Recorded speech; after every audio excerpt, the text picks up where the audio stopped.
YouTuber Joseph arrest వ్యవహారంపై రాజకీయ రగడ కొనసాగుతుంది. ఈ అంశంపై మాజీ మంత్రి కొడాలి నాని తీవ్రస్థాయి విమర్శించారు. రావణ్ టీడీపీకి అనుకూల వ్యక్తి అంటూ ఆరోపించారు. లోకేష్, బాలకృష్ణ, చంద్రబాబుకు అనుకూలంగా యూట్యూబర్ జోసెఫ్ పనిచేస్తున్నారని, అందుకే టీడీపీ నేతలపై ఎలాంటి విమర్శలు చేయరని కొడాలి నాని వ్యాఖ్యానించారు. టీడీపీ అధికారంలో ఉన్న, ప్రతిపక్షంలో ఉన్న రావణ్పైన కేసులు నమోదు చేయలేదని ఆరోపించారు. రావణ్ అరెస్టు వెనుక రాజకీయ కక్ష ఉందని కొడాలి నాని ఆరోపించారు.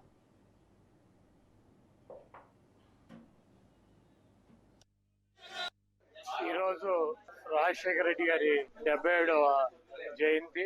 ఆయన ఈ రాష్ట్రానికి 5 సంవత్సరాలు ముఖ్యమంత్రిగా పనిచేసినప్పటికీ ప్రజల గుండెల్లో చిరస్థాయిగా నిలిచిపోయినటువంటి నాయకుడు వైఎస్ రాజశేఖర రెడ్డి గారు.